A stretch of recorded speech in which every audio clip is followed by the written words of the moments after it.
Hai teman-teman, selamat datang di channel artikel YouTube. Channel pertama cerita Kenshin. Kali ini admin upload lagi ya. Terima kasih. Kisah pemuda kaya, anak bos besar, pemilik 73 perusahaan, yang menjadi cleaning service. Episode 353. Kenshin, yang berdiri di samping lahan persawahan.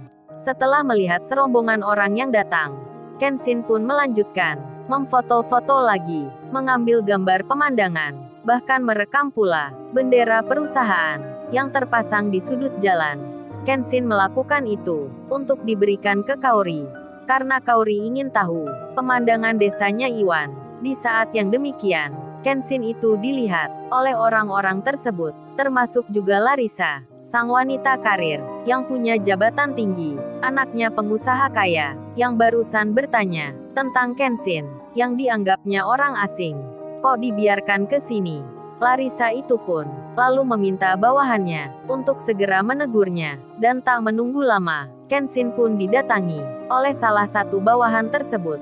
Orang itu berkata, "Mas, sini, mari ikut saya ke tempat jalan itu." Tanpa bertanya perlunya, Kenshin pun mengikuti orang yang mengajaknya, dan ketika sudah sampai di tempat yang disebutkan, tiba-tiba saja Larissa itu berkata, dirinya bicara dengan nada yang tak suka. Mukanya agak marah. Larissa pun berucap, Pak, tolong jangan dekat-dekat ke kami. Jauhkan laki-laki itu dengan kita yang di sini. Kita semua ini orang terpandang, bukan orang sembarangan, bukan orang kampung pula. Jadi jangan disamakan dengan warga desa di sini." Berdirinya agak jauhan ke sana. "Coba aja lihat pakaiannya kotor gitu. Entar kalau bajuku kena nodanya gimana? Dan juga kalau ada wartawan yang datang ke sini, yang akan meliput perusahaan, kan bisa-bisa nanti laki-laki ini dikira pegawai kita. Bikin malu saja. Sudah Pak, cepat sana, agak mundur ke belakang. Jangan dekat ke saya." Waduh, gawat-gawat. Sombong sekali wanita ini. Bicaranya tak mengenal perasaan. Bahkan di depan Kenshin langsung. Tak tanggung-tanggung pula. Kalimatnya itu begitu merendahkan. Katanya Kenshin bukan kelasnya, dianggap orang yang tak punya. Kenshin yang mendengar itu, ia pun mengerti maksudnya. Namun Kenshin cuek saja, tak merasa tersinggung, ataupun merasa marah. Bahkan Kenshin tersenyum mendengar pernyataan itu, dan pegawai bawahan tersebut langsung menaati perintah. Ia kemudian berkata, bicara pada Kenshin, "Mas, Anda cepat mundur saja. Jangan terlalu dekat-dekat dengan orang penting kami." Itu Non Larissa sudah marah. "Anda jangan berdiri di sini." Mendengar hal tersebut, Kenshin pun mengerti. Ia lalu menuruti, kemudian mundur ke belakang untuk mengatur jaraknya, dan langsung saja Kenshin ditanya, "Oh ya, Masnya ini siapa? Kok bisa dengan tenangnya berada di lahan milik kami? Padahal kan sudah ada tulisannya, dilarang masuk ke sini. Dilarang pula melewati jalan ini. Apa Masnya ini nggak bisa membaca? Pakai memfoto-foto segala. Apa Anda ini nggak tahu kalau daerah sini adalah tempat yang diawasi, tak boleh dimasuki? Anda malah dengan enaknya mengambil gambar pula." Di saat itu Larissa dan Meta melihat dan mendengar salah satu pegawainya bertanya, dan Kenshin lalu menjawabnya, "Oh ini Pak, saya baru saja ke sini. Jadi belum mengerti kalau tempat ini dilarang dimasuki. Saya kira ini jalan umum yang boleh dilewati. Ini kan garisnya lurus mengikuti jalan utama. Jadi saya nggak salah kalau jalan lewat sini." Mendengar jawaban Kenshin, orang yang bertanya itu agak marah. Lalu ia berkata, "Anda ini dibilangin malah seperti membantah. Apa Anda belum tahu kalau semua lahan di sini, di sekitar tempat ini, milik perusahaan besar kami, yang akan dibangun properti seperti villa dan tempat hiburan, tempat wisata dan perumahan mewah. Termasuk juga dibangun hotel bintang 5. Jadi semua jalan ini pun adalah milik perusahaan. Orang yang tidak berkepentingan dilarang melewati." Mendengar perkataan itu, Kenshin langsung mengerti kenapa bendera-bendera yang terpasang di sepanjang jalan yang ada begitu banyaknya. Ternyata ini sebabnya. Kenshin pun bertanya, dalam benaknya mengira, apa warga desanya Iwan Menjual semua tanahnya. Apa mereka itu sudah nggak kerja bertani? Atau ada hal yang lainnya? Kenshin merasa sayang sekali kalau pemandangan alam di sini nanti bisa terkikis, menjadi rusak semua karena pembangunan perusahaan. Kenshin bertanya sendiri di hatinya. Lalu di tengah hal yang demikian, Pak Lurah desa ini, atau yang disebut Tuan Tanah, yang menjebak para warga desa, ikut pula menghampiri Kenshin. Pak Lurah itu datang dan langsung bicara. Wajahnya nampak tak ramah. Beliau langsung berkata, kamu ini pemuda mana? Dari mana asalmu? Tadi anak buah saya sempat melihat kamu memakai handphonemu untuk memfoto dan merekam tempat ini. Emang keperluanmu apa di sini? Coba mana handphonemu? Saya mau tahu isinya. Jangan-jangan kamu ini mata-mata warga desa hendak ingin melaporkan seperti pemuda yang kemarin.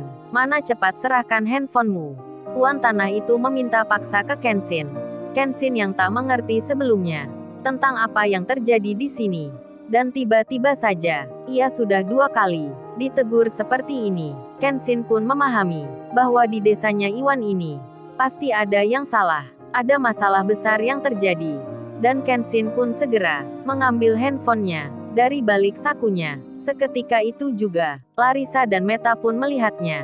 Handphonenya laki-laki itu seperti miliknya, handphone Apple terbaru, yang paling tinggi kelasnya. Larissa pun langsung berkata, aduh anak desa itu, bisa beli handphone mahal juga.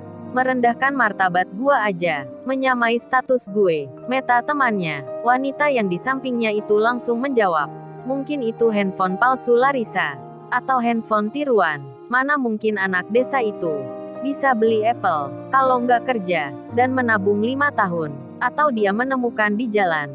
Larissa pun langsung menyahut, oh iya benar itu katamu Meta. Mungkin memang seperti itu. Dan handphonenya Kenshin kini dipegang Tuan Tanah. Lalu dilihat isinya, diperiksa foto dan rekamannya. Di saat bersamaan itu, Larissa malah bilang pada Tuan Tanah tersebut, Pak kalau ada hubungannya sama lahan yang di sini, tempat pemandangan di tempat ini, segera dihapus saja. Dan Tuan Tanah itu lalu menjawab, iya Non Larissa, saya akan melihatnya. Setelah diperiksa, ditemukanlah foto-foto dan video yang ada di handphonenya Kenshin. Seperti yang disebut barusan. Dan Tuan Tanah itu lalu bertanya, ini untuk apa kamu mengambil foto lahan ini? Merekam pula bendera perusahaan. Kenshin menjawabnya, oh itu pas saya mau tunjukkan ke Kaori, teman dekat saya yang di kota. Kalau pemandangan desa ini bagus sekali. Mendengar hal tersebut, Tuan Tanah itu malah tak percaya. Beliau malah menyahut, alasan saja kamu ini, pasti ada maksud lainnya. Kalau gitu saya hapus saja video dan foto di handphone ini, daripada disalahgunakan. Kenshin pun menyahut, Pak jangan Pak itu belum saya berikan ke cewekku. Pemandangan itu bagus sekali. Saya mengambilnya dengan hati-hati. Dan langsung tanpa bicara lagi, Tuan Tanah tersebut menghapus begitu saja isi galeri di handphonenya Kenshin. Hingga video dan foto yang baru diambilnya jadi hilang semua. Kenshin yang melihatnya agak marah jadinya, namun ditahan emosinya. Kenshin menutupinya dengan tersenyum. Kemudian Kenshin berjalan melanjutkan ke desanya Iwan. Namun lagi-lagi saat meneruskan perjalanan itu, yang jaraknya sudah tak seberapa jauh, tinggal lurus saja. Seperti yang dikatakan Pak Ojek tadi, Kenshin pun malah mendapat perlakuan yang tak mengenakan. Tuan Tanah itu bilang, mas-masnya jangan lewat jalan situ. Apa Anda tidak tahu? Di situ ada palang pintunya.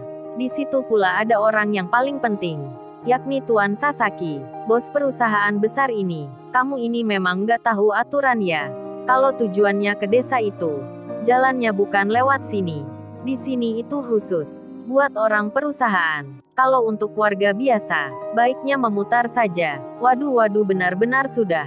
Perlakuan Tuan Tanah itu sangat keterlaluan sekali. Menyuruh Kenshin lewat jalan lain yang jaraknya lebih jauh. Kenshin menuruti. Ia berjalan memutar dengan pelan-pelan. Kenshin melanjutkan melangkah. Sedang Larissa dan Meta serta orang yang di sekitarnya hanya melihatnya dengan pandangan biasa. Lalu, bagaimana kisah selanjutnya? Subscribe channel ini untuk episode berikutnya. Terima kasih. Jangan Jangan lupa ya guys, untuk kelanjutan ceritanya ada di artikel YouTube. Jangan lupa subscribe ya guys, dan tekan notifikasinya